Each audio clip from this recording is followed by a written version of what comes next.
أعوذ بالله من الشيطان الرجيم بسم الله الرحمن الرحيم الحمد لله رب العالمين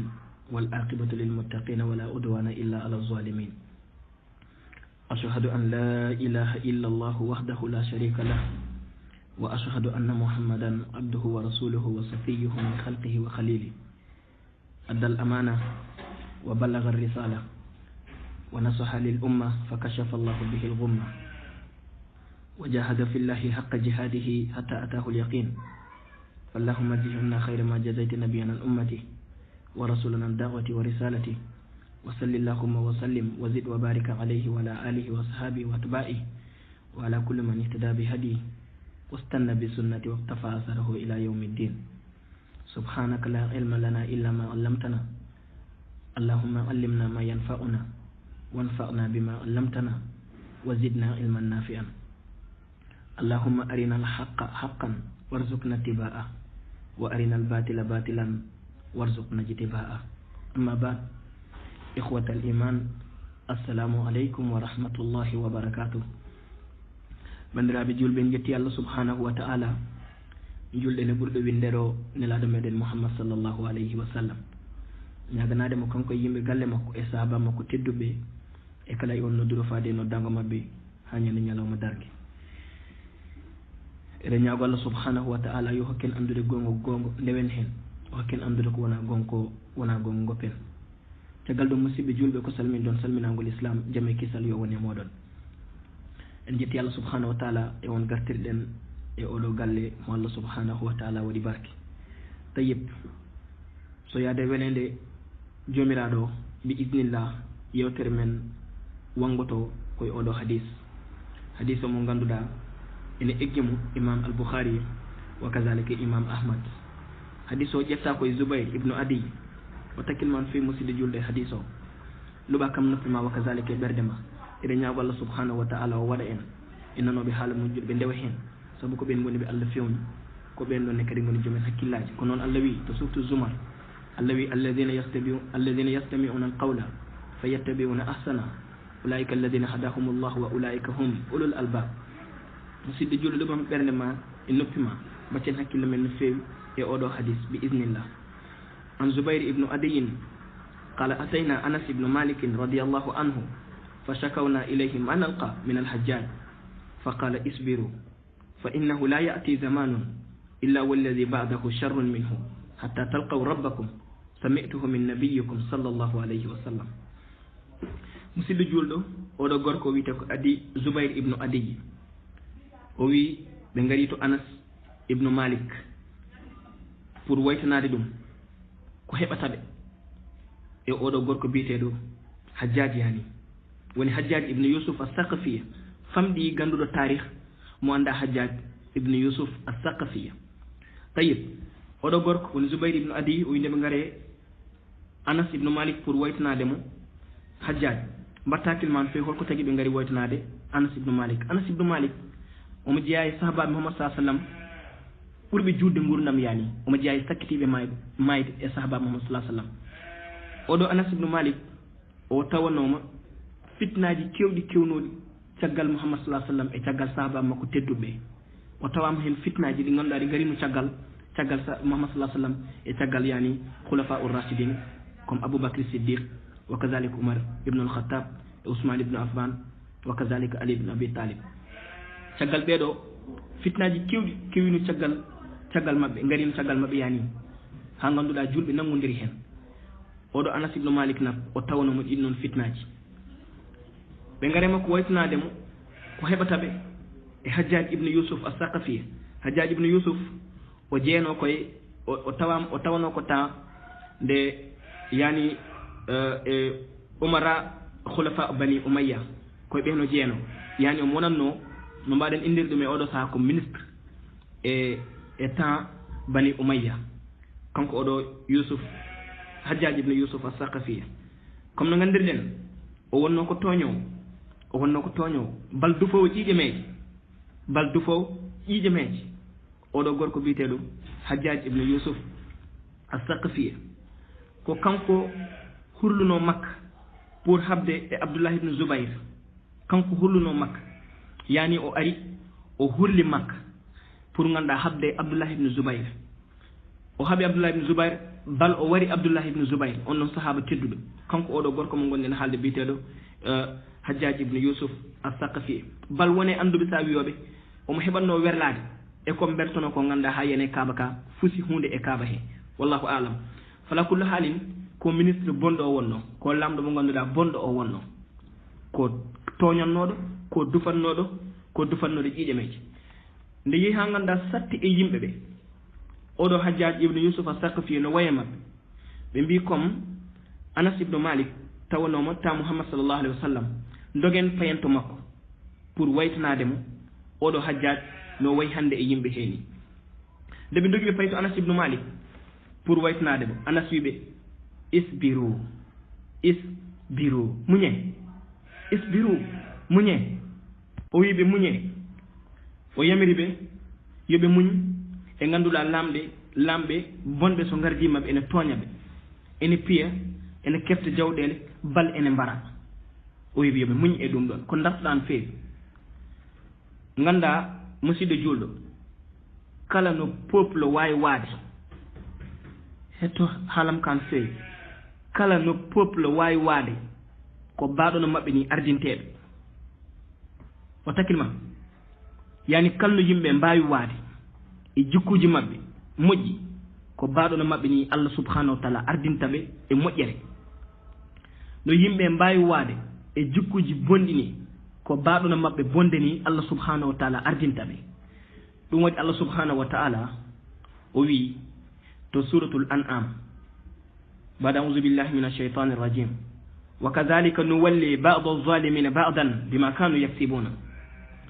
kala no mbaɗon e jikkuji moɗon bonɗi e jasre moɗon to banggue diine mon lohde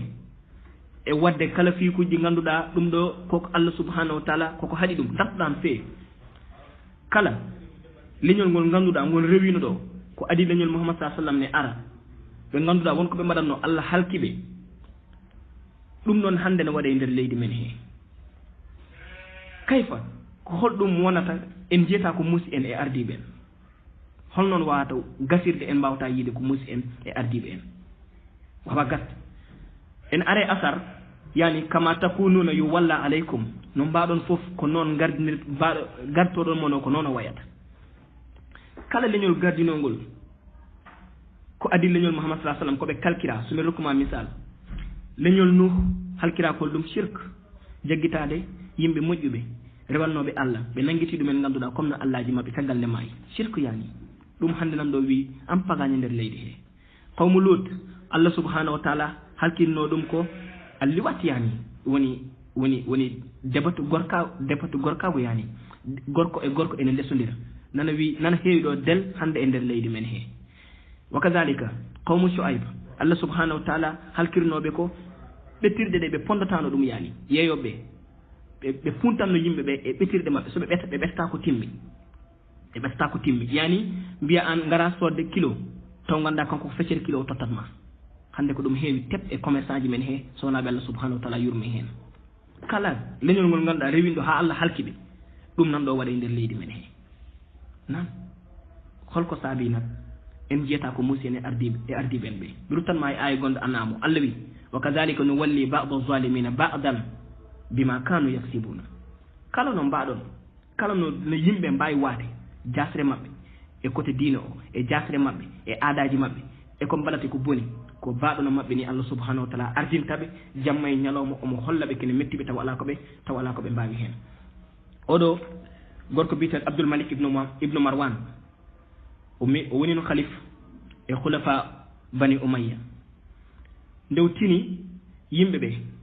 ene kaala e makko a chaque fois ne goytomo enen de joni lamɗo gardiɗen ko ni o way ndew tini ɗum o noddi won certaine yimɓe ɓe ganduɗa koɓe hetteteɓe e nder mabɓe o noddiɓe ɓe gari ɓe jooɗi o wi mi nani wonde joni yimɓe foof ne kaalay no gardirimi ni yani eɓe goyto no ardiri ni fewani imma o mujji halis imma omo ñaama jawɗele imma omo waɗa kala ko weeli mo e laamu makko heen en wawi taw ko ɗum ɓe kalanno e makko ndew tinɗum o noddiɓe ɓe jooɗi o wi mi nani on kaali e ɗum eno fati no gardirimi ni kanko Abdul Malik ibnu Marwan ɓe mbi ahan kay yimɓe ne kaala ɗum ɗon heɗo ko wiɓe heɗo kanko Abdoul Malik ko wiɓe ayuhannas aturiduna an nakuna lakum kama kana Abu Bakrin wa Umar qalu bala bal nuridu zalik qala kunu karrijali alladhina tawalla alayhim Abu Bakrin wa Umar linakuna lakum ka Abi Bakrin wa Umar o wi oɗon jiɗi min mbayay moɗon no Aboubacry e Oumar mbano e noɓe gardinoɓe ni ɓe mbi ahan kay emin jiɗi mbayaye amen no Aboubacry e Oumar mbano noɓe gardinoɓe ni o wi donc on mbayat noɓe ganduɗa Aboubacry e Oumar noɓe gardinoɓe ɓen no mbano ni on mbayat no ɓen ɗon ni beele minen min mbawa waade mon no Aboubacry e Oumar mbano e ɓen ɗon ni donc firti ko holɗum so peuple o yiɗi yimɓe gardiɗomo moƴƴa e mabɓe kamɓe kamam guitto moƴƴu taw ha para par ce que Aboubacry e Oumar ɓeɓe gardinoɓe fof ko sahabaɓe Muhammad sallallahu alaihi wasallam pewnoɓe rewnoɓe lawol ɓorɓe hettiɓe ardiɓe ɗumen jaɓɓe ko goni e dow mumen ko wa kazalika ne kadi kamɓe Aboubacry e Oumar abadan ɓe meeɗa yamirdema ko ganduɗa kene metti Allah kene metti Muhammad sallllahu alayhi wa sallam tayib nde oɗo gorko ari Adi ibnu Zoubayr nde woytini Anas ibnu Malik Anas wiɓe ko isbiru muñe hajjaj kala ko wawi warde on so rufi ƴiƴe meɗe yani o wari o hefti jawɗele o tongi o soki o fiyi isbiru muñe par ce que ɗum woni ko waɗɗi hen nak waɗɗi ko muñje nde kala nde neɗɗo o muñi faam Allah subhanahu wa ta'ala yeɓirtama noon tan o oppirtama noon tan yani kala no sattiri ko yani ko weli nan ara yeeso muɗum Allah wi innamal usri yusra kala hande ne jiiɗa ko muusi janggo ma yi yani ko welma donc julɗo ko foti ko muñji walla sima e ganduɗa oɗo ko lamɗo Allah ardinimo e dow ma nam ɗum waɗi Anas ibnu Malik wi isbiru muñe ɗum ruttintuma koye aya to Allah subhanahu wa ta'ala wi ya ayyuha alladhina amanu isbiru wa sabiru wa rabitu wattaqullah la'allakum tuflihun julɗo fof o muña so yiɗi jeeyede e malaɓe ɓe o muña o hula Allah o fuɗɗo jeeyede e malaɓe ɓe donc isbiru kanko Anas o rutti o wi hadise fa innahu la ya'ti ala nnasi zamanun illa wa ma ba'dahu asharru minhu hatta talqaw rabbakum sami'tuhu min nabiyyikum Muhammadin sallallahu alayhi wa sallam o wi ala jamanu garowo so wona goɗɗo dewo hen o ɓuura sattude e ɓennuɗo somi rokkuma misal 2020 no muusi no sattirni 2021 ɓurata bonde 2021 no sattirni 2022 ɓurata bonde o wi ko noon wayata hande pottoyɗon e joomum fof yani ha janggo ñalawma darke oto dañen hay goto sikki sakkane kadi kanko Anas rutti o wi kaɗo haala nanmi ɗum koye nelaɗo moɗon Muhammad sallllahu alayhi wa sallam yani ko Muhammad sallam o nani ene haala kaɗo haala kala jamanu garɗo ko goɗɗo ɓurata sattude donc wadde son mbawi muñon ispiru ala jamanu garowo so wona goɗɗo dewowo hen o ɓurata sattude e goɗɗo garowo o donc muñe kanko Anas o rutti o wi kaɗo haala o nani ɗum koye Muhammad sallllahu alayhi wa sallam darɗan feewi yimɓeɓe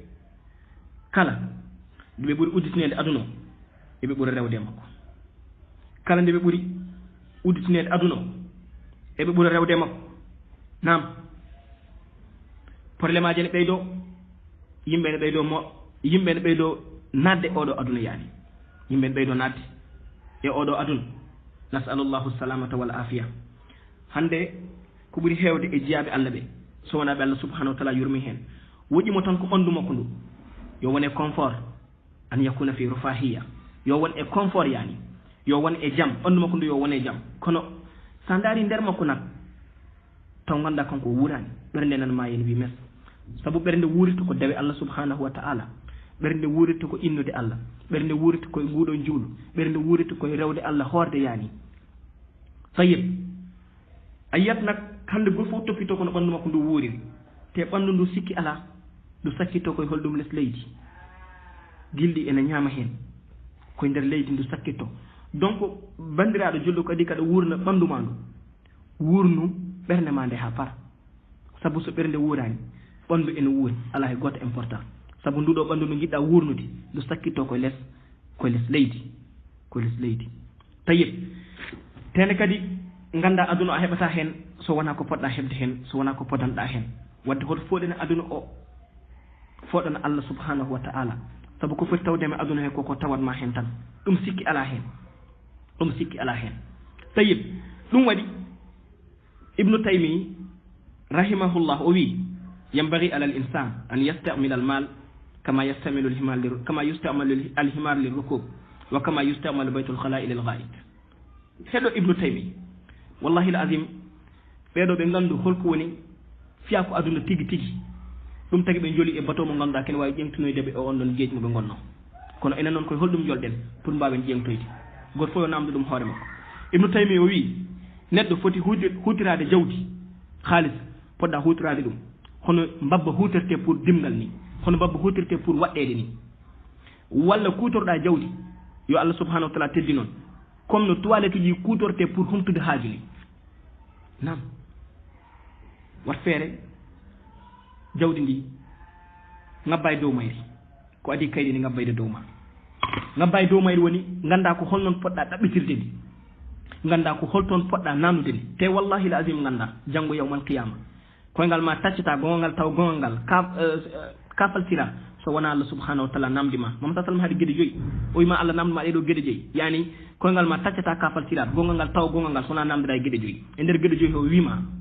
koyngal gotal taccata gongal ngal taw gongal ngal sowona namdira jawdi ma ndi holto keɓɗa ɗum e holto nanuɗa ɗum wotten hakkille ma no feewi holto keɓɗani est ce que no keɓirɗani ndi ene laaɓi e holto nanduɗani yani to nanduɗani ɗu est ce que foti nanduɗen ɗon koyngal ma taccata gongal tawya gongal ngal sowona namdira ɗum ɗon wotten hakkille ma no feewi donc andu no ɗaɓɓitirɗa ɗum andu to mbatta ɗum wat feere mbaɗɗoɗa e dow jawdi he ko adi kañumene waɗɗoma par ce que a watti haajuma e hammuma fof dañde jawdi haajuma e hammuma fof wurde oɗo aduna ha cikka a jaaha jejjiɗani an ka maayo wallahi l azim aɗana funta hoorema wallahi l azim gonɗa yani koye perte te a tinani par ce que malakul mot som arayma a tinata musidɗo julɗo donc wat takkille ma no feewi ɗum waɗi mouhammad salah sallam o wi wallahi mal faqru akhsha aleykum wa innama akhsha alaykum an tuftaha alaykum ad-dunya fatanafasuha kama tanafasaha min qablikum fatuhlikakum kama ahlakatkum mama sallallahu alaihi wasallam wi wallahi ko gondir musidde juldo mama sallallahu alaihi wasallam sandari hadise mo kalde do joni ko gondir wi ko wallahi man faqru akhsha alaykum wallahi wona mbasnam kulam mi on yani gol do leñol wona mbasnam hulani dum o wondiri Allah subhanahu wa ta'ala ko holɗum o hulani ngol lolluñol o wi kulammi on koto aduna udditede moɗon poɗodirano oɗo aduna hono leƴƴi gadinoɗo poɗodirno aduna oɗo aduna ni ɓe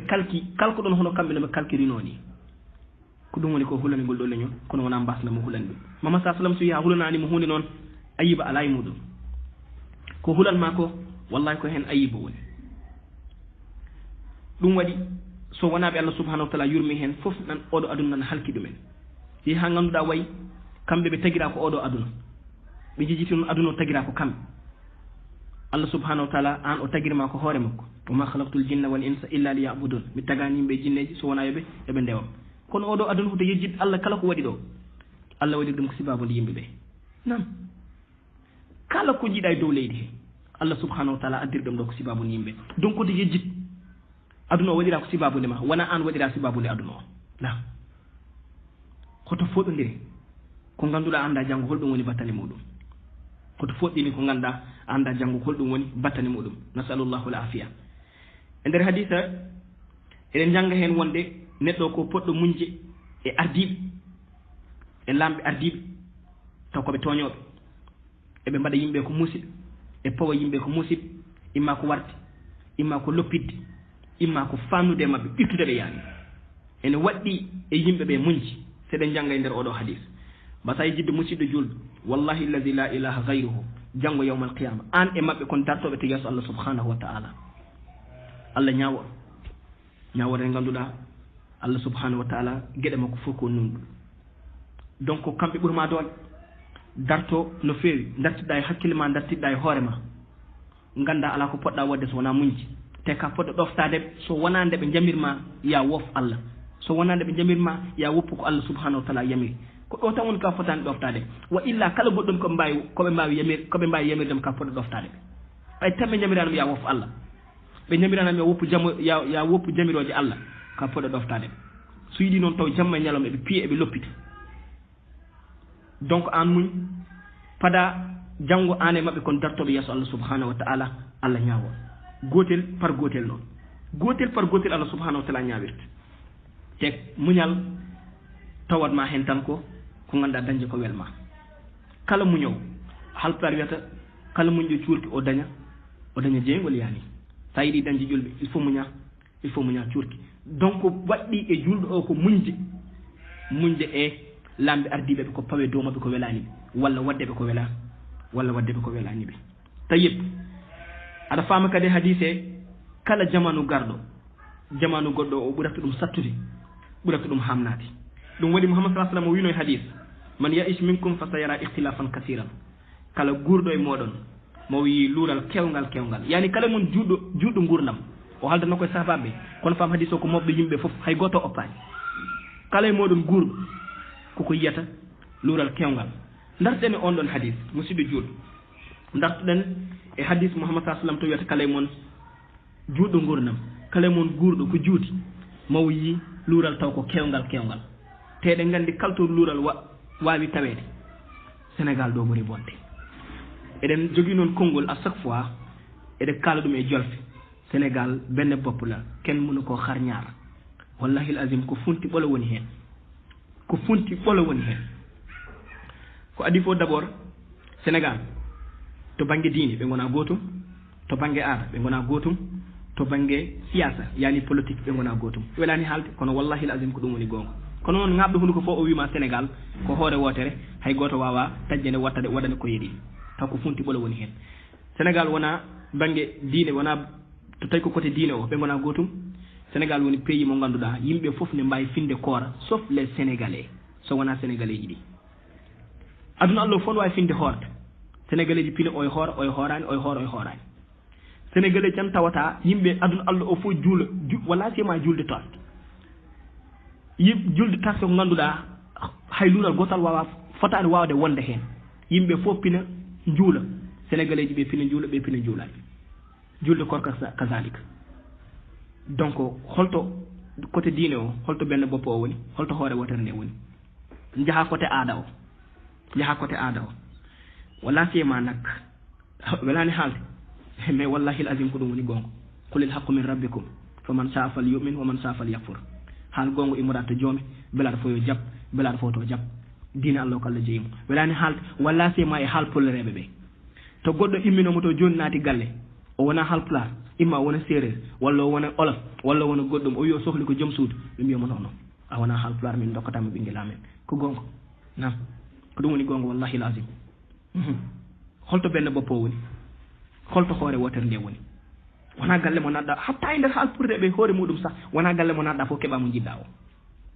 donc holto benne boppo o woni so tawi ko côté politique en jii jamma ñalawma ɓene ñamodira keɓɗen sokde goɗɗo fof sokat keɗɗen goɗɗo warde goɗɗo fof waɗat kerɓe hen goɗɗo ñamde goɗɗo fof ñamat donc holto benne boppo o woni hoto punten koye men tayyib musidɗo julɗo kettoɗen hadis oɗo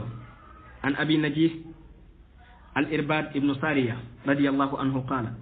wa adana rasulullahi sallallahu alayhi wa sallam maw'idatan balighatan wajilat minha al qulub wa zarafat minha al uyun fa qulna ya rasulallah ka annaha maw'izatu muwaddi'in fa awsina qala usikum bi taqwallah wa sam'i wa ta'a wa in ta'ammara alaykum abdun wa innahu man ya'ish minkum fa sayara ikhtilafan kaseeran fa alaykum bi sunnati wa sunnati al khulafa'i ar-rashidin al-mahdiyyin addu alayha bin nawajiz wa iyyakum wa muhdathati al-umur fa inna kulla bid'atin dalala rawahu abu dawud wa tirmidhi histor fe musidɗo julɗo ɗo hadis o ko celluɗo o ƴetta koye irbad ibnu sariya yani yaltin hadis o ko abu dawud e tirmidhi o takkilman fe musidɗo julɗo e oɗo hadis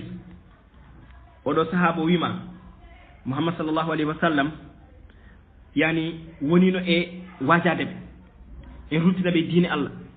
en ruttinaɓe haala Allah subhanahu wa ta'ala caggal nde woni e wajadeɓe ruttinaɓe Allah ene siftinoroɓe gueɗe Allah o wi e on saaha ɓerɗe mabɓe ɗe kuuli wa kazalika ne kadi guite mabɓe fof ne ngal galnude gonɗi nelaɗo meɗen muhammad sallah sallam noon ko ɗum wonno fiyako makko yani ko aada makko jeeya à chaque fois siftinorde julɓe ɓe imma wona e khutba aljuma ma walla wona khutba juldel ɗiɗɗi yalde julde korko walla jultas walla hen sahaji fiya ko mawɗo kewa o immo o siftinoro yimɓe Allah subhanahu wa ta'ala o siftinora Allah o hulɓina yimɓe ɓe o ruttin ɗumen e Allah subhanahu wa taala ɗum wonno fiyako makko alayhi salatu wassalam tayib oɗo sahaba noon o wi Muhammad sallallahu alaihi wasallam on ɗon ñalawma woni waajade ɓe ene ruttinaɓe Allah ene hulɓinaɓe Allah subhanahu wa taala o wi on saaha yeehi ha ganduɗa ɓerɗe mabɓe ɗe kuuli wa kadalika ne kadi guite mabɓe gone ngalnude gonni guite ɗe foof kewi tep gonni e on saaha ɓe noddi mo mbi ya rasulallah ka annaha maw'izatu muwadde in fa awsina ey an nelaɗo Allah wayno ɗiɗo bajali ɗi mbajatoɗa min mbaɗa kono gonɗo e waynade ni mbaɗa kono gonɗo e waynade ɗum noon wadde on saaha yo wood ko ganduɗa mbasiyiɗa min wasoyu min mi Muhammad sallallahu alaihi wasallam hande no jimmirɗa kalirɗa ni gonɗa e siftinorde min e Allah gonɗa e ruttinirde min e Allah ha ɓerɗa min kuuli ha guite fo ƴoogi mbaɗa kono gonɗo e waynade ni ɗum noon e on saaha min jiiɗi ko mbasiyoɗa min Muhammad sallallahu alaihi wasallam wasiɓe taw ko basigol ganduɗa timmugol jettugol e ɓerɗe mabɓe aɗa andi neɗɗo gonɗo e waynade omo yaha omone e voyage à chaque fois so woppi wasi o yimɓe mattatama hakkille no feewi watta hakkille ma musidɗo jul neɗɗo so wone galle he omo jogori ɗannade o fune yaade o rendini famille o fof o jooɗi woodi ko wasiyiɓe on noon wasi o heddoto hakkillaji yimɓe ɓe walla leliɗo e lelde makko omo jogori yaltude aduna o wasiyima on wasi heddoto e yimɓe ɓe ɗum waɗi ɓe cohli Muhammad sallallahu alaihi wasallam wasiyoɓe par ce que ɓe mbi Muhammad sallallahu alaihi wasallam hande no kalirɗa ni wayno gonɗa kono wayno gonɗa koye waynade ni donc on saaha min cohliya wasiyo min heɗo ko Muhammad sallallahu alaihi wasallam wi usikum bi taqwallah mbeɗa wasiyo on hulde Allah te ko ɗum woni Allah subhanahu wa taala ko wasiyi leƴƴi gadinoɓe e ngol ɗo leñol Allah ne janti ɗum so surtu nisa Allah subhanahu wa taala wi ba'da a'udhu billahi minash shaitanir rajim wa laqad wassayna alladhina utul kitaba min qablikum wa iyyakum an yattaqullah Allah wi gomɗi tigi min basiyinomo ɓe min tottuno jomen defte yani ɓe min tottuno defte yani al yahudu wan nasara chrétien ɗiɗi e juif uji ɗi min basiyinoɓe ko holɗum yon kul Allah wa iyyakum onon ne kadi kule Allah wadde Muhammad sallallahu alaihi wasallam oɗo wasimo wasi ko Allah e hoore muɗum idi wasiyade ɗum usikum bi taqwallah mbeɗa wasi on hulde Allah subhanahu wa ta'ala hulde Allah noon musidɗo julɗo woni ko nanguittoɗa kene heede hakkude ma e lefte Allah subhanahu wa ta'ala hulde Allah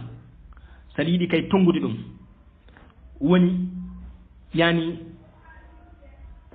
nangi ko nanguittoɗa ken heede hakkude ma e lefte Allah subhanahu wa ta'ala te ɗum a wawa dañde ɗum so wona e gueɗe ɗiɗi ko nanguitirtoɗa ken heede hakkude ma e lefte Allah subhanahu wa ta'ala dañca ɗum koye gueɗe ɗiɗi mbaɗa ko Allah yamirma ko goppa ko Allah hatma ko intaha wonañi tati wonañi nayyi ko ɗiɗo ɗiɗi dong yani ko Allah yamirma ko mbaɗa tout ha gona hen mbaɗa ko kattanɗa ko Allah wi fattaqullah mastata'tum kule Allah ko kattan ɗon yani mbaɗe ko mbawɗon ko son jamiram yo mbaɗe hen ko mbawɗon ko nam Muhammad sallallahu alaihi wasallam wi idha amartukum bi shay'in fa'tu minhu mastata'tum sum yamiri on hunde mbaɗe hen ko kattan ɗon ko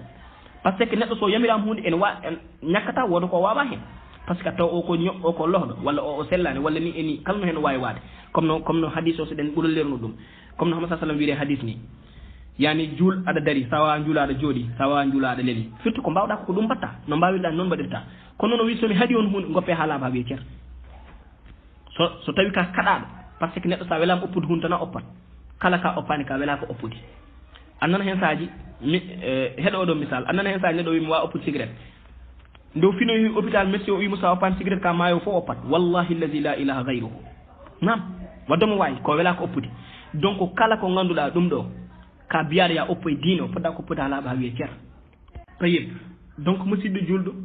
kulol Allah woni nanguitade kene heede hakkude ma e lefte Allah subhanahu wa ta'ala te ko mbawɗa nanguitade kene heede hakkude ma e lefte Allah subhanahu wa ta'ala woni wadde ko yamirma goppa ko hatma ko tayib ɗum holde keɓata holden gandata ko Allah yamirma holden gandata ko Allah hatma caggal nde ganduɗa saabu sa anda hunde a wawa wadde ɗum sa anda hunde a wawa oppude ɗum holno mbatta ha ganda imma jangga ganda walla namdoɗa saabu diine o wona e hakkillo ƴettirte koye texte uji o ƴettirte imma wona aya alquran walla wona hadis celluɗo ƴettaɗo e mouhammad sallllahu alayhi wa sallam tawi gandal noon à chaque fois en kaali fecci koye ɗeɗo pecce tati imma wona fardu ayne walla fardu kifaya walla sunna fardu ayne o woni ɗum ɗo ko waɗɗema par force ka poɗɗo janngu ɗum ka poɗɗo andude ɗum fardu kifaya woni ko ngannduɗaa ɗum ɗo so woni heen mbaɗi woni heen so gimmima mbaɗi yimɓe jeehi janngi ɗum ngari ene janngini ɗum yimɓe ɓee heddiɓe so goɗɗo welaama waɗa so goɗɗo welaama waasa waɗde jooni so woodi goɗɗo gimmude welaa tan waɗoy ɗum ɗon woni sunna o koye ɗeɗo ge tati fecci tawi siɗen dokkiri misal so tawi ko fardu ayno o ka poɗɗo anndude no salliginirtee ɗum ko obligatoirement ka poɗɗo janngude ngannda nan fardu kifaya o noon woni ko ngannduɗaa ɗum ɗo yimɓe wuro ngo ene cohla ɗum ala sabil misal julde maayɗo en lodde maayɗo en so woodi jannguɗo anndi ɗum e wuro hee heddiɓe so nganndaani ala probléme so woodi ɗiɗo annduɓe ɗum haa pari heddiɓe so nganndaani ala muskila goɗɗo noon so welaama tan immima yehi janngoyi caggal nde ɓeeɗo janngi holno maayɗo juulirtee holno maayɗo lottirtee ɗum ɗon woni sunna o woni tati sayid gatten hadise a jooni non sa sallam wi usikum bi taqwallah wa sam wa ta'a wa in ta'ammara aleykum abdun habasiyun o wi mbasimon kon kul allah caggal jonde lerɗen kulgol allah o wima wa sam wa ta'a nam nande e jabde wa in ta'ammara aleykum abdun habasiyun yani anduɓe soɓe jamiri on woni hen tan komi nani mi jaɓi so wona kay to ko jamirɗomo ya wof allah subhanahu wa ta'ala so wona ko jamirɗomo ya wof allah subhanahu wa ta'ala mamad sa sallam wi innama ta'atu fil ma'ruf salasa marrat o wi noon laaɓi tati yani neɗɗo ɗoftate ko gagande o yamirani kay yimɓe yo goppu sari allah gagande o yamirani yimɓe yo goppu ko mamad sa sallam addi ko wa illa kala gardiɗo ko poɗɗo ɗoftede nam e galle o ko babiraɗo woni kilifa galle o kala ko yamirken foɓɓe ɗoftademo so wona o yamirini e goof allah subhanahu wa ta'ala so wona o yamirini e goof muhammad sallllahu alayhi wa sallam nden ɗoftugol ala debbo o kilifa makko ko joom galle makko kala ko yamirimo ko poɗɗo ɗoftade kala ko yamirimo ko poɗɗo ɗoftade so wona nde yamirimo kay yo wof allah subhanahu wa ta'ala sin dukkiren misal sharia o ko karminɗo moɗade mees joom galle ma eɗen jetta allah fino tan wima min de mbiɗa yiɗi morɗa mees par ce que min mees no weeli kam mbiyamo la mi morta ko mees par ce que mees dagni ɗum ko allah subhanahu wa ta'ala ko allah dagni ko allah subhanahu wa ta'ala harmin ɗum ko allah harmin noon wona an dagnat ɗum e dowam nam no murno so ɗani vraiment welani kam mi yiɗa murnoɗa mbiyama aha mi murnoto par ce que ko allah yamiri kam yomi murno hadam ɗoftade makko momi ɗofto allah somi tagui mbeɗa ɗoftoma par ce que ko allah yomi ɗoftoma an ɗum tagi mbeɗa ɗoftoma donc so ala ko heddis wonaɗe yamiram yomo woof mo ganduɗa oɗo tagata min mbeɗa ɗoftoma o mi ɗoftata komo abada na innama ta'atu fil ma'rufi mamad sa sallam wini laaɓi tati neɗɗo o ɗoftete ko gagande o yamirani yo allah woofe neɗɗo o ɗoftete gagande o yamirani yo muhammad sallllahu alayhi wa sallam woofe siɗen dokkiri misal lamɗo o fini wi hande gendarme ɓe hay goto juulu min mbiyamo ala juulu ko farata ko allah subhanahu wa ta'ala farilin ɗum e amen an e hoorema mbiɗumi to min juulu allah ko farinima ya juulu e to ko jaɓa walla calɗa donc min ɗoftata ko moye ɗum ɗon caggal ɗum ɗon noon mamad sa sallam o wima ko poɗɗo ɗoftede kala ko wawi yamirde ɓeyde ka o yamirani yo allah woofe yo mouhammad sa sallam woofe heɗo ko wima wa in ta'ammara aleykum abdul habashiyu hay sinno ko jiyaɗo ɓalejo kurum jiyaɗo Éthiopie laami on kono foɓɓe ɗoftademo firti ko kala bawɗo wonde laam par ce que andi kamɓe koɓe tinnoɓe koye mabɓe collection koɓe yani koɓe jaggunoɓe neɗɗo ko kamɓe ɓuuri ɗum yani ala sabilil misal ɗum woni Muhammad sallallahu alaihi wasallam wiɓe diinol ari kañum itti ɗum noon ha laaɓi ha wi ceer kullukum li adama wa adamu min turab nam Muhammad sallallahu alaihi wasallam onon fof koye adama gimmi noon te adama immi koye leydi ɗum diino itti ɗum kamɓe noon ko ɗum noon e jeyno ko ɓuuri mettude par ce que ɓe mbawa Abou Jahil wawa wadde comprendre omo fonde e Bilal ɗum o wawa ɗum comprendre kanko wal iyasu billah te Bilal ni ɓuuri ɓurɗomo inna akramakum indallahi atqakum ɓuuri e moɗon ko ɓurɗo hulde Allah o donc Abou Jahil kanko wawano wadde comprendre pourquoi mo joddo e daɗɗude wotir pourquoi mo joddo e jonde wotere e Bilal ɗum o wawa ɗum comprendre kanko par ce que kanko ɓuurimo kanko ɗum o jaggi wal iyasu billah te faɗo Bilal ɓuuri Abou Jahil faɗo Bilal ɓuuri Abou Jahil nam Muhammad sallallahu alaihi wasallam wi hay sinno so tawi wa in ta'ammara alaykum abdun habashiyun hay sinno ko jiyaɗo ɓalejo kurum jiyaɗo Éthiopie ardi on ɗoftodemo gagande o yamira noon yon gof Allah subhanahu Allah subhanahu wa ta'ala donc musidɗo julɗo gardiɗo mo Allah arjini on ko foti ɗoftede nam tayib musidɗo julɗo mbasa yejjidde ne kadi mbasa yejjidde kala ko yamiri to wona yen goof Allah subhanahu wa ta'ala ken foɓɓe ɗoftade mo hen hay sino ko meeɗi yamirde en lawol gotol o yamiri en ko ganduɗa ɗum ɗo Allah subhanahu wa ta'ala koko harmin ɗum kanko wiyen mbat ngol ɗon lawol gotol firtani hansin ken foɓɓe lurnade mo e kala ko waɗata la en mbiyatmo noon en ndewani eko haali ko par ce que ɗum Allah koko harmin ɗum kono firtani ko yani ko woni kiliɓa e dow men ko ɗum ɗon seŋtima e dow dande makko sinditima e makko yani la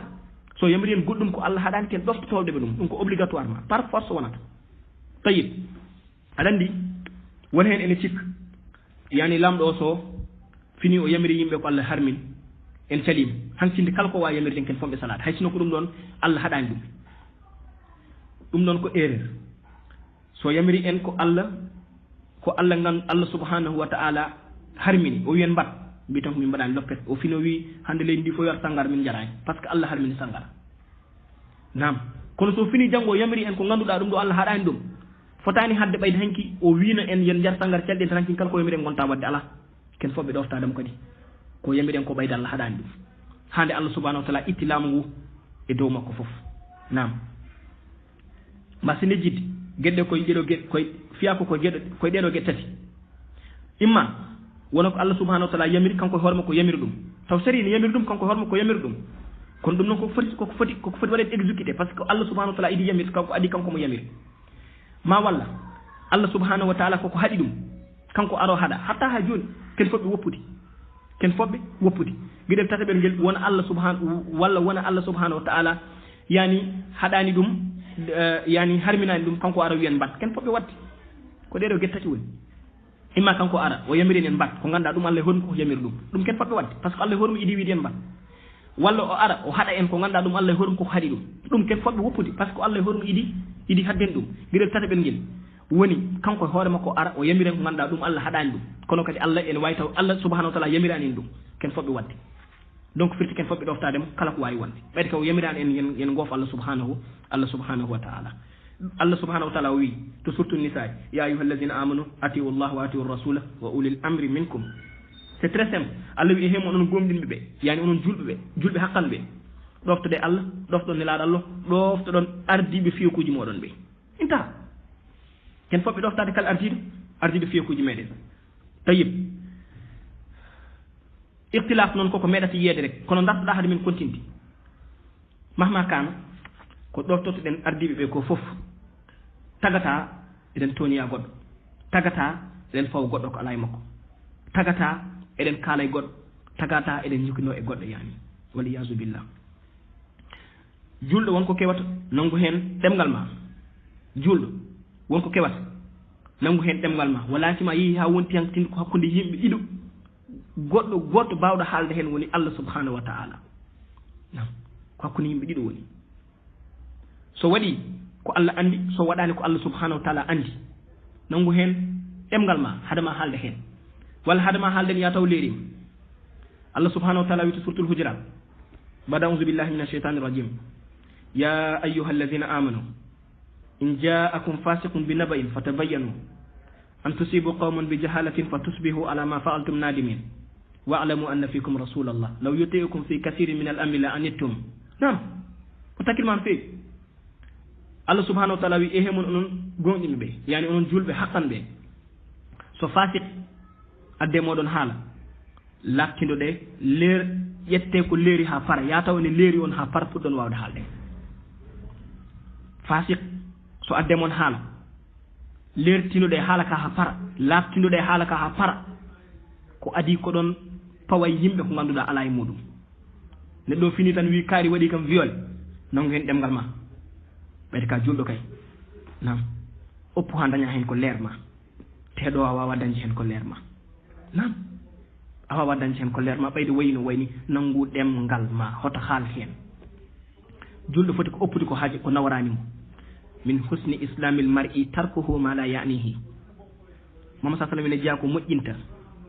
moƴƴinta ko fewnata yani diine julɗo o ko nawranima ko wona haaji makko nanga hen ɗemgal makko wala siyema kala hen ko ganduɗa a anda ene woodi a anda woodani fawa e julɗo ko ganduɗa ala e makko te wallahi l azim ala ko ɓuri ɗum bonde fawde e tew julɗo ko ganduɗa ala e makko tayib so waɗi allah ne andi so waɗani allah subhanahu wa taala ne andi mais fala kulle haalin kala hen ko wawi wonde wallahi alladi la ilaha gayruhu en hulɓini kam no feewi wallahi alladi la ilaha gayruhu nam par ce que ko wayni wadde grave ganduɗa hay sinno so tawi kewi sa hay sinno so tawi kewi yani goɗɗo goto ari tawe omo tawa allah koko haɗimo yaade o haaloya ɗiɗo so ngari kawri hen allah koko haɗimo yaade ɓe kaaloya tato so ngari kawri hen allah koko haɗiɓe yaade ɓe kaaloya so wonande ɓe timminayo taw hay goto hen noon dani goɗɗo nam kono ndaara goto fof ne haala ene wawi wonde ala wawa wonde ene wawi wonde ala wawa wonde so woni o tuɓoruto allah subhanahu wa taala nam so wonani wallahi l azim onon mbawɗo onon kalɗo ɗum o mi anda janggo yowmal qiyama holɗum o wiyata allah mi anda ko holɗum o jogori wiide allah subhanahu wa taala ko ɗum ɗon waɗi musidɓe julde yim jafoɗon kam no fewi allah subhanahu wa taala o wi inna kayda kunna azim peeje moɗon fof ko mawɗe yani rewɓe wona min wi noon ko allah wi noon surtout yusuf inna kayda kunna azim peeje mon fof ko mawɗe kala hen jiɗɗo ganduɗa addude e goto hay goto ko wawa wadde comprendre holko sabiri waɗa koye debbo te ganduɗa allah subhanahu wa taala no wayi teddinde debbo no wayi jogade valeur ni so haaɗi kay eto allah hannimo ɗo so woni eko allah subhanahu wa taala yiɗi ko so woppi eko allah subhanahu wa taala haaɗi ko hay goto ɓurani debbo valeur ndar alquran allah o ñan fo nana ɗum kala ko woni dow leydi ko alquran o ɓuri yani teddude yani kala ko woni dow leydi ko kaaba allah ka ɓuri teddude yani ndar oɗo alquran ndara fatiha hanas ala foto allah inniri hen worɓe suura allah itti suura no woru noon tew ja koye suuraji ɓurɗi juutdi o inniri ɗum rewɓe suratul nisa no foti ene foti allah subhanahu wa taala haalata ene manta moƴƴuɓe o manta o inna hen rewɓe yani sallallahu salamatu alafia kono à chaque fois so jakum jogori kewde ko tagi rewnte koye rewɓe holko tagi rewɓe dottata ko allah subhanahu wa taala ɓe miijo hakkude mabɓe allah hefreɓe so jiiɗi heɓde julɓe ndewa debbo julɗo bandum so yiɗi heɓde julɓe ndewa debbo holko tagi pourquoi debbo ne waɗe ɗon tan mo ganduɗa pour ganduɗa goto pion ko kanko watte utilisé ko kanko arata o waɗa exécuté koɓe cohli kala ko sohla kala kefeɗe hannde cohluɗo nanude diine l'islam e ko fewani o yilto ko debbo mo ganduɗa jasde ɓurɗo jasde o rewna e muɗum naata e diine he o bonnir ɗum diine o julɗo mo ganduɗa ko nafiko walla ko ganduɗa julɗo mo ganduɗa ɓernum ko lohle o wa kadalika wa hada inna kayda kunna azim peeje moɗon fof ko mawnude nasalullahu salamatu wal afia fala kulli haalin julɗo yo nangu ɗemgal makko e ko ganduɗa ɗum ɗo nawranimo walla o heɓen ko leerimo in jaakum fasiqun bi naba'in fatabayyanu allah wi so kaccor adde moɗon haal labtinoɗe lertinoɗe ha para hade moon haalde hen nasalullahu salamatu wal afia caggal ɗum mbasa yi jidde gardiɗo kalno wawi waade ko poɗɗo rewede ɓayde ko yamirani yo yimɓe gof allah subhanahu wa taala caggal ɗum mahamad sa sallam wi hadise fa innahu man ya'is minkum fa sayara ihtilafan kasiran kala e moɗon guur mo wi luure kewɗe yani nam nan ɗum woni ko kalɗen nde gonɗen e oto hadis nde kala e mon mo allah subhanahu wa taala ko ɗum judde gurdam mo wi luure taw koɗe kewɗe luure e diine he luure e golle he luure e jikkuji he luure kala ko jiiɗa nam ko ɗum ɗon wanno luure kewɗe ɗe ha addani ɓe warde ousmane radiallahu anhu ɓe kaɗani tan e warde ousmane ɓe ndewi hen warde wa kadalika warde aliyu ko adi ɗum ɗon ni ko ɓe mbaɗa ousmane oumar e horum iɗi warede caggal nde oumar wala ousmane ari woni khalifa yimɓe towte dow makko ha tawimo galle makko ngari mbarimo haɗani ɗon nde aliyu ari ɓe towte dow mum kadi haɓe mbari ɗum luurde e fitinaji ɗi ngala e gasde kono musidɗo julɗo emin mbasiyuma ko fati e luure kewnode hakkude julɓe sahabaɓe muhammad sallallahu alaihi wa sallam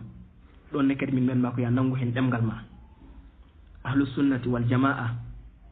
luure kewnode hakkude sahabaɓe muhammad sallallahu alaihi wa sallam ɓe nangat hen ɗemɗe mabɓe kamɓe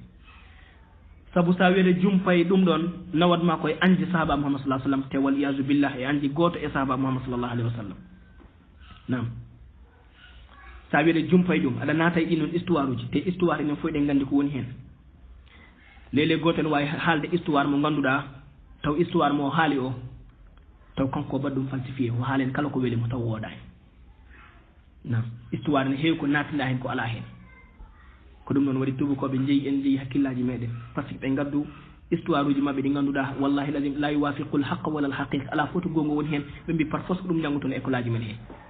ɗum tagui pour mo tawɗa ɗo janggude français mbaɗa haalda e makko histoire ha pamodira e makko non wona noon tan pamodirta e makko wallahi l azim yo Allah subhanahu wa taala faabo donc histoire ko woni hen ko tan nana hen donc rento e jumpude won haalullaji eɗen ganduɗa won histoire uji kewnori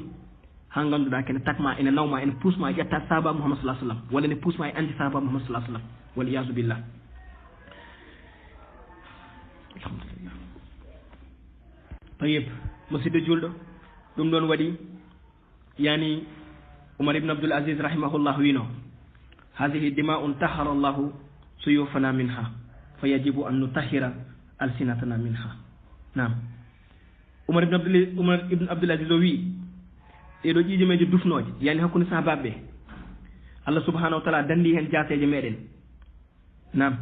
donc laɓɓinen hen no Allah laɓɓiniri jaaseje men Allah dandiri jaaseje men ɗen ɗon ƴiƴimeje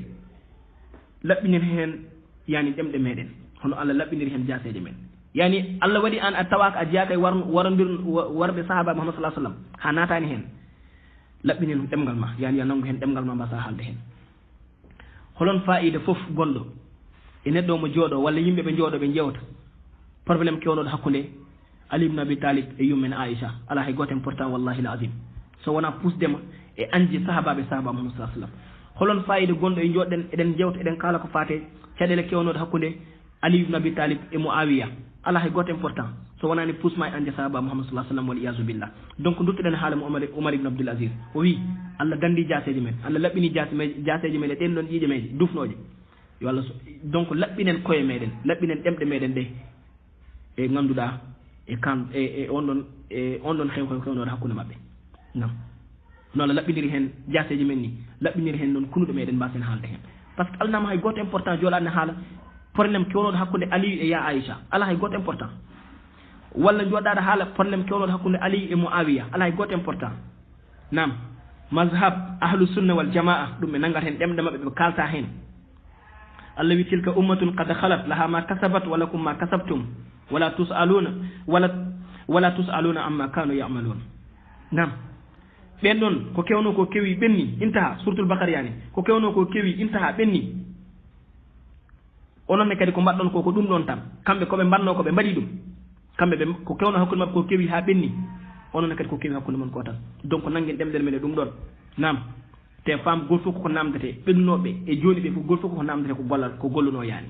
tayib donc musidɗo julɗo foti ko daggude ɗemgal makko e ko kewno hakkude sahabaɓe wasa haalde hen nangu hen ɗemgal ma kamɓe fof no potirno eɗen jiiɗi ɓe sahaba Muhammad sallallahu alayhi wa sallam eɗen jiiɗi ɓe eɗen ñagonoɓe Allah subhanahu wa ta'ala yo Allah subhanahu wa ta'ala immitinne mabɓe janggo yawmal qiyama ɗum waɗi Allah subhanahu wa ta'ala wi rabbana ighfir lana wa li ikhwanina alladhina sabaquna bil imani wala tajal fi qulubina ghillan lil ladhina amanu rabbana innaka ra'ufur rahim nam kamɓe fof eɗen jiiɗi ɓe eɗen ñagonoɓe Allah subhanahu wa ta'ala yaafuye nam yo Allah subhanahu wa ta'ala yaafo en yaafoɓe te immitin ene mabɓe kadi janggo yawmal qiyama fal muhim Muhammad sallallahu alaihi wasallam o wi kala e mon gurɗo ko jiyowo luure kayni ko taw koɗe kewɗe ɓe jarani nam on saaha to heedi Muhammad sallallahu alaihi wasallam holno min poti wadde o wi alaykum bi sunnati wa sunnati al khulafa'i ar-rashidin al-mahdiyyin addu alayha bin nawajiz o wi on saaha so heedi nangtoɗe no feewi sunna mo hetto no feewi musidɗo julɗo udditno furma ndu keɗɗa o wi so luure ɗe ngari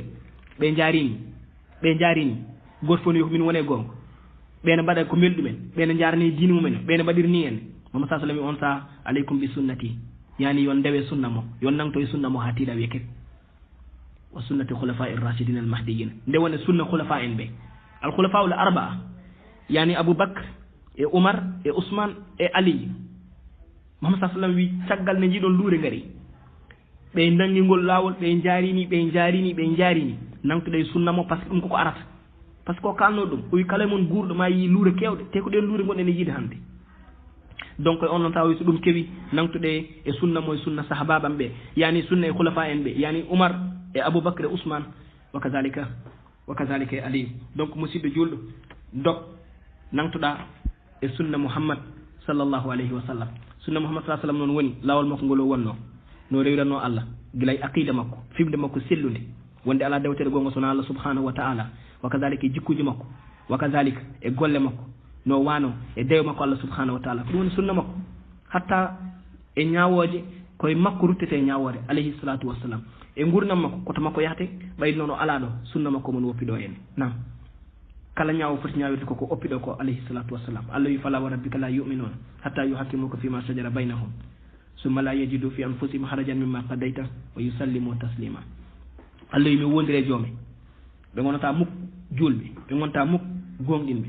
so wona so hunde kewi hakkude mabɓe garatoma ñawaɓe so ɓayda ala ɗo noon a ruttima e joome ɓe dutto e sunna mabɓe yani nam caggal nde ñawɗa ɓe mbasa dañde ɓittede ɓerɗe mabɓe ɗe ɓe beele yani caggal ɗum ɗo ɓe mbaɗa jebbalu e ko ñawɗa ko ni woni ko allah subahanahu wa taala jangtini en to suratu nisa musidɗo julɗo caggal nde mouhammad salah sallam wiya nangto e sunna makko o wima nangtoɗa e sunna khulafa en ɓe woni aboubacre e oumar e ousmane e aliy kono mbatta kilman feewi so tawi haala mouhammad sa sallam e haala sahabaɓe ɓe yani khulafa en ɓeɗo arbaa so boɓodiri sikki ala ko haala mouhammad sa sallam ardinte nam hay goto ardinta haala aboubacre e dow haala mouhammad salah sallam hay goto ardinta haala oumar e dow haala mouhammad sallallah alih w sallam hay goto ardinta haala ousmane e dow haala mouhammad salah sallam hay goto ardinta haala aliyu e dow haala mouhammad sallallah alih wa sallam ko kanko ha para caggal kanko kamɓe puɗɗo arde tayib donc koye ɓeeɗo nangtotoɗen ko allah subahanahu wa taala addani ko allah subahanahu ko ndewirten allah dewe men e ndewirten allah subahanahu wa taala nangto e sunna mouhammad sallallah alih w sallam nangtoɗa e sahabaɓe gaddi ko caggal khulafa en ɓe sahaba mouhammad salah sallam kala ko ƴetta e maɓɓe ne selli koye maɓɓe poɗɗa ƴettude diine ma o saabu noon ko kamɓe woni ɓurɓe noon weeli metti mouhammad salah sallam o wi hayrul quruni qarni summa alladina yalunahum summa alladina yalunahum summa alladina yalunahum o wi ɓuuri e siècle uji fof ko siècle mo woni o kanko te ɗum sikku ala hen hay goto sikki sak jamanu mouhammad salah sallam ɓuuri e jamanuji fof no potirno o wima caggal jamanu makko noon ko rewɓe makko ɓe rewɓe makko woni sahaba makko caggal ɓe no wima ko rewɓe makko ɓe rewɓe makko ɓe woni taabi inen rewɓe caggal ɓe no wima ko rewɓe ɓen noon ɓe woni taabi inen ɓe ɓuuri moƴƴude heddi ko ɓari caggal ko fof ɗe jettallah sa welama ndeɓani koɓe gaddi ko sa welama mbasa rewde kono fala kulli haalin sikki ala ko ɓen ɗon woni ɓurɓe saabu ko ɗum woni ko mouhammad salah sallam jangtini en tayib ƴew nde wiya nante sunna makko nangtoɗa e sunna khulafa en ɓe o wima ko wa addu alayha bin nawajis ɗum ɗon anduɓe en jogui hen yani luural hakkude mabɓe e piri ɗiɗi yani o wi yon gattir ɗum ceele moɗon wonen mbi ko ceele wonen mbi ala ko boɓi fala kulli haalin kala ko mbawɗa gattirde hen ceele walla boɓi ko kek wiyata ɓe mbi mouhammad sa sallam wima ya gattir e sunna makko mo oppuɗo en no caggal nde luureɗe gati ha wi dut ya gattir sunna makko e sunna khulafa en ɓe ya gattir ɗum yani ñiƴima ceele wonen mbi ala o wi ko ya gattir ɗum yani boɓi maɗi kalen ko wawi wonde ko ya gattan ha tiiɗa ha wiya kek mbasa woppude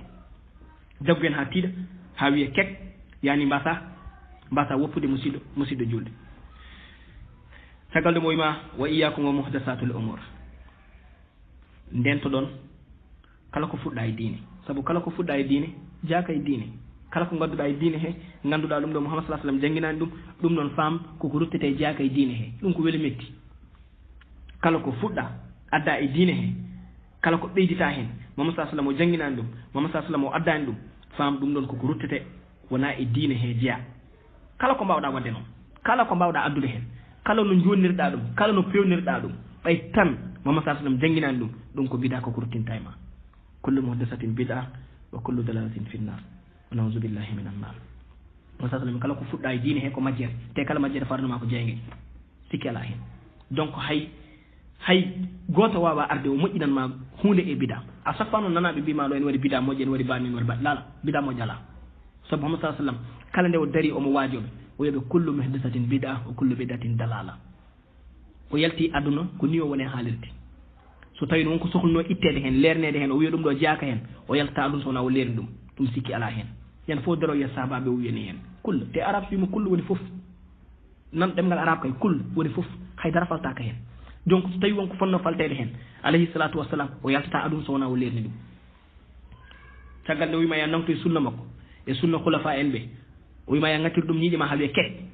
caggal ɗum wima ya rento noon kala ko fuɗɗa e diine he kala ko fuɗɗa e diine he jaka e diine he ɗum ko bidate ko majjere waliyasu billah nam donc musidɗo julɗo watta hakkille ma no fewi e ɗiɗo haalullaji caggal nde ganduɗa kala gurɗo ma yi luure kewɗe te luure ɗe sikka ala koye majje gonɗen Muhammad sallam nde o haalanma ɗum ha paari o habre caggal nde o habruma o tottuma solution woni holɗum ya nangto e sunna makko e sunna khulafa en ɓe gata hen ñiiƴe ma ha wiye kek sa ngabbiti dow o wima kala bawɗo ardade on kala bawɗo ardade on hay sinno ko jiyaɗo maccuɗo yani gimmiɗo habas ɗumen Éthiopie ɓalejo kurum ndewe e makko ɓayde kaw yamirani yon goof Allah subhanahu wa taala ndewe e makko tayyib musidɗo julɗo mbatten hakkillaji men ko juste pour sirtinolde julɓe ɓe mais wona wadde défendre hay goto comme no mbiɗen nande nder haala meɗen en jiiɗa politique en mbaɗani politique inchallah en jogoɗani wadde politique mais à chaque fois julɗo ne foti ruttinede sifnorede Allah wa zakkir fa inna zicra tanfa'u l muminin nam yaltude nde aɗa waroyo hen walla goɗɗum ne kewa hen aɗa gagne hen ɗum diine ma yamiranima ɗum a tawata hay goto ceerno jamiɗo yimɓe yo yaltu o yaha o haɓoya e ganduɗa lamɗo kalno wawi wade ɓay tan o yamirano yo goof Allah on yamirano yo goppu jamiroje Allah subhanahu wa ta'ala kono foɓɓe ɗoftade en mbaɗani défendre hay goto noon te eɗen mooli Allah e wadde défendre inchallahu ta'ala ɗum noon mbatten ɗum hakkille ɗum tagi sa ruttima e hadis men gadiɗo nde oɗo gorko Zubayr ibnu Adi nde o ari to Anas omo waytanoɓe hajjaj ko bonɗo wonno ko ministre mo ganduɗa bonɗo wonno barannoɗo tufannoɗo ƴiɗemeje toñannoɗo loppitannoɗo nde woytini Anas ibnu Malik liggima e galle Muhammad sallallahu alaihi wasallam o wima ken foti e duuɓi sappo Muhammad sallallahu alaihi wasallam meeɗa widemo ko tagi mbaɗɗani meeɗa widemo hoko taga waɗani ɗum ɗo kanko settinen ɗum ɗon donc o liggima e galle Muhammad sallallahu alaihi wasallam o wi o nani Muhammad sallallahu alaihi wasallam ene wiya yani kala jamanu garɗo ɓurata goɗɗo sattude kono noon kala ko wawi hen tewde wadde yon ɗon muñ ɗofto ɗon ardiɓe on ɓe tant que ɓe jamiɗani on yon goof Allah subhanahu wa ta'ala gardiɗo ko Allah ardin ɗum gardiɗo ko poɗɗo ɗoftede kadi mbasa yejjidde arawande haala meɗen woni kala no yimɓe mbayi Allah subhanahu wa ta'ala ko mbaɗo no mabɓe ni wartintaɓe so yimɓe jiiɗi ardotoɓe peewa wallahi ɓe duttoto koye Allah ɓe nangga e deftere Allah nde ɓe nangga e sunna Muhammad sallallahu alaihi wa sallam ɓe mbaɗa ko Allah yiɗi ko ɓe goppa ko Allah subhanahu wa ta'ala haɗi ko wa illa ñande foof hay sinno ko goɗɗo addama fawama tant que yimɓe canjani duttake e Allah ko ɗeɗo caɗele tan jiyata ha abada sikki ala hen donc musidɓe julɗo Allah subhanahu wa ta'ala hokken andude gonga ndewen hen yo Allah hokken andude ko wona gonga beele ɗen goppa yo Allah subhanahu wa ta'ala hokken rewde e makko beele o adda mo ganduɗa lamɗo mo ganduɗa peuple fof ene yonamo ɗum ɗon noon waɗi dépendre koye meɗen enen julɓe eɗen ñaago Allah subhanahu wa ta'ala yo wahlitane en kala ko ganduɗa woni hen fitina o wattana en ɗum moƴƴere kala ko ganduɗa ko yimɓe kuuli o wattana hen yimɓe hoolare wama zalika ala allahi bi aziz hada wallahu ala wa alam assalamu aleykum wa rahmatullahi wa barakatuh wonduno e moɗon ko ɓinguel mon e almudel mon Hamzat Ibrahima Sall